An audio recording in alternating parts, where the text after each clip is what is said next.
Kalau badhe cerita la ilaha illallah. Kalau ada kitab Abu Abdul Farad karanganipun Said Muhammad. Tapi marojek di bab ini dari kitab Ithaf. Saya cek di Ithaf kata beliau dari Musnad Ahmad. Niki sing biasa tahlilan nggih la ilaha illallah. Mboten enten terusane ngomong la ilaha illallah. Wonten tiyang niku dipanggil sama Allah. Inna wa ta'ala istakhlasa. Istakhlasa itu dipanggil khusus. Terus setelah itu sama Allah fayan syuru alaihi digelar kesalahannya itu. Tis'atan wa tis'ina sijillan. Digelar itu ada sekitar 99 kotak kesalahan. Kullu sijilin madul basar, setiap bok kesalahan itu kados kejaksaan kalau itu panjang mata melihat. Orang ini sudah putus asa. Dan demokrasinya Allah itu Allah tanya, wong kok salah sakmene iki? Jadi satu kotak kados tengene kejaksaan, satu kotak kesalahan itu madul basar kira-kira 3 kilo. Dan itu jumlahnya 99. Orang ini sudah putus asa. Tapi Allah itu sangat demokratis. Jangan-jangan ini kesalahan pencatat.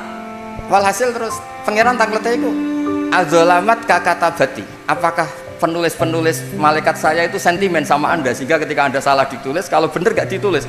Ndak Gusti, mereka nggak ada yang salah. Memang itu salah-salah semua. Terus pokoknya pangeran itu tanya sekian kemungkinan-kemungkinan. Jangan-jangan kamu punya alasan melakukan kesalahan itu. Mungkin kamu dari daerah yang terpencil, ndak ada guru, ndak Gusti, memang saya salah. Terus Allah itu ngambil satu box kecil, satu kotak kecil, kira-kira sak kotak jam tangan. Ini loh amal kamu yang baik, hanya ini tok. Ya sudah Gusti, tidak usah dihisap, pasti tidak imbang lah dengan kesalahan sebanyak itu. Walhasil terus dibuka, kata Allah, innaka la tuzlamul yaum. Setelah ditimbang, fatoshat as-sijillat. Semua 99 box tadi kalah, menang satu kotak kecil. Ternyata apa? Isinya itu la ilaha illallah Muhammadur. Itu saja, nggak ada terusannya fi kulli lamhatin. Itu saja la ilaha illallah Muhammadur Rasulullah. Barang ditimbang itu kalah itu, kalah blek. Terus jare pangeran, hei para malaikatku, kowe wani gak mempertimbangkan la ilaha illallah? Nggih mboten wonten Gusti. Terus teng hadis niku fala yasqulu ma'asmillahi ta'ala syai'un. Ketika dibandingkan la ilaha illallah maka salah apapun nggak akan ngimbangi. Karena kalau malaikat memenangkan kesalahan ini berarti malaikat budi mengabaikan asmane Allah Subhanahu wa taala.